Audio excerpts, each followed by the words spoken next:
Assalamualaikum warahmatullahi wabarakatuh, sahabat yang beriman, semoga kita dalam lindungan Allah, amin. Peristiwa pertama adalah peristiwa pemberontakan PKI yang dikenal kemudian dengan nama G30S PKI Astris pada tahun 1965. Sebab, peristiwa-peristiwa besar itu sangat berkesan di hati masyarakat khususnya di Pulau Jawa. Suatu kesan yang benar-benar menyentuh dalam benak kita bersama, khususnya di hati umat Islam dari aliran dan golongan apa dan manapun. Kisah pengorbanan Kiai Haji Ma. Sum Lesem melawan pemberontakan PKI. Tonton sampai habis biar tidak salah faham, dan jika suka dengan video ini jangan tekan tombol subscribe dan tekan tombol loncengnya biar tidak ketinggalan kisah dan sejarah dari Kodi Channel. Selamat menonton, semoga bermanfaat, amin. Pada waktu itu sejarah telah mencatat, kompleks pondok pesantren Al-Hidayat maupun musala dan kediaman Mbah Masum telah berubah seluruhnya menjadi markas besar pertahanan bagi pengikut-pengikut paham Pancasila. Mereka adalah pegawai dan pejabat pemerintah, maupun pimpinan Partai Nasional Indonesia (PNI), dan partai-partai lain, terutama umat Islam, khususnya orang-orang NU dengan Ansor dan Bansernya. Masih segar untuk dikenang bahwa pada waktu itu semua kamar-kamar santri di bagian atas terkunci pintu-pintunya, tetapi terbuka jendela-jendelanya. Sebab, dalam kamar-kamar di bagian atas seluruh kompleks pondok pesantren itu terisi penuh dengan senjata mesin yang mulutnya sudah dihadapkan ke timur dan ke barat, menantikan datangnya serangan-serangan G30S PKI yang dipimpin dan dikoordinasi seluruh kekuatannya oleh Mo Asik, oknum Komandan Koramil di Lasem pada waktu itu. Dikarenakan berubahnya pondok pesantren Al-Hidayat menjadi markas besar pertahanan pembela-pembela paham Pancasila, itulah maka menjadi praktis dan otomatis, bahwa Fatayat dan Muslimat memegang peranan penting dalam dapur umum di rumah kediaman Mbah Masum, yang selama 24 jam terus-menerus bekerja keras menyuplai konsumsi yang diperlukan oleh pahlawan-pahlawan pembela paham Pancasila. Di kala itu, sungguh kegigihan beliau melawan pemberontak PKI.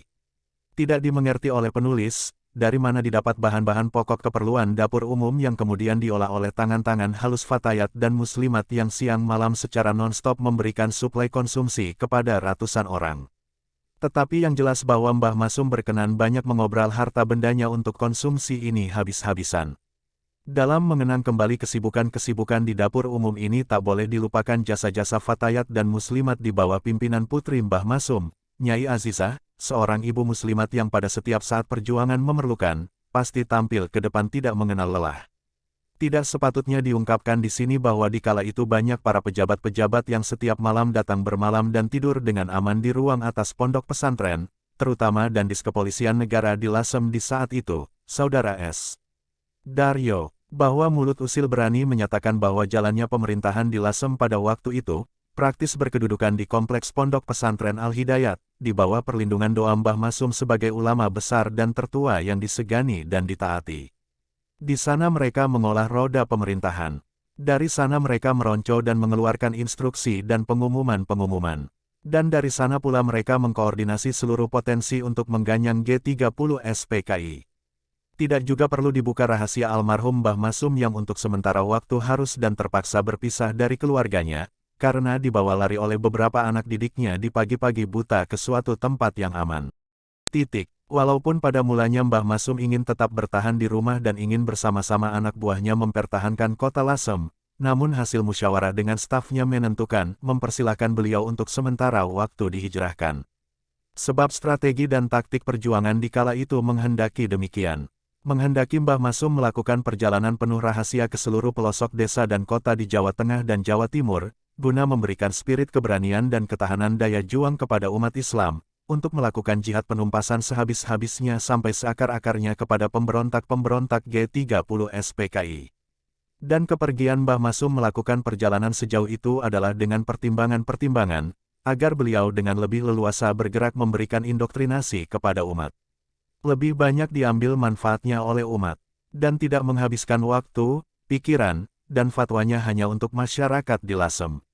Sebab, almarhum Mbah Masum bukan milik umat Islam di Lasem saja, bukan milik umat di seluruh Kabupaten Rembang saja, tetapi milik umat di seluruh kepulauan ini, di mana murid-muridnya yang sudah menjadi ulama dan pemimpin-pemimpin tingkat nasional banyak tersebar luas di seluruh penjuru tanah air, yang mereka ini pun dalam situasi gawat. Yang demikian itu tentu membutuhkan bimbingan tangan kuat dari gurunya. Mendengar keputusan musyawarah beserta penjelasan-penjelasan dari stafnya itu, Mbah Masum dapat melerai kekerasan hati untuk tetap bertahan di Lasem. Dan untuk kesekian kalinya terpampang kelapangan dada dan toleransinya. Dengan suatu upacara pelepasan yang mengharukan, dipercayakanlah pertahanan kota Lasem ini kepada tokoh-tokoh Islam, pejabat-pejabat pemerintah sipil, dan kepolisian negara S. Daryo Ces beserta seluruh santri-santri yang ditinggalkan, di bawah pimpinan putra menantu Kiai Ali Nu'man.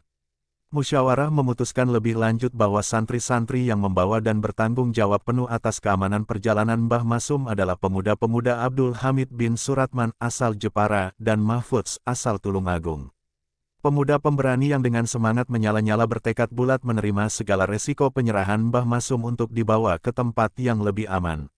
Syahdan, pada suatu malam menjelang subuh, pemuda-pemuda Abdul Hamid dan Mahfudz ini, sekira jam 2 pagi-pagi buta, dengan kesigapan dan keberanian luar biasa, dengan tekad yang bulat dan semangat menyala-nyala, berkah doa restu dari seluruh yang ditinggalkan, pemuda-pemuda itu berhasil membawa lari Mbah Masum keluar kota Lasem, dengan berkendaraan becak yang sudah disiapkan lebih dulu dengan pengendara santri-santri pilihan. Setelah tiba di luar kota Lasem dan melihat situasi aman terjamin, barulah rombongan Mbah Masum dipindahkan ke lain kendaraan oleh pemuda-pemuda gagah berani di bawah pimpinan Abdul Hamid. Dengan demikian, maka keluarnya Mbah Masum dari kota Lasem tidak didengar dan tidak pula diketahui oleh pihak lawan.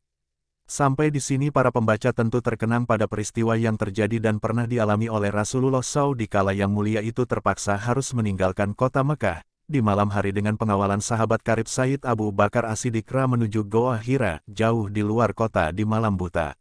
Di samping itu tentu kita teringat pula nasib putra menantu beliau Sayyidina Ali Kau yang terpaksa ditinggalkan menggantikan tempat yang biasa digunakan oleh Rasulullah SAW dalam beristirahat. Semoga kita mendapatkan barokahnya beliau amin. Bila ada kesalahan dalam cerita ini saya Kodi Channel mohon maaf sebesar-besarnya. Assalamualaikum warahmatullahi wabarakatuh.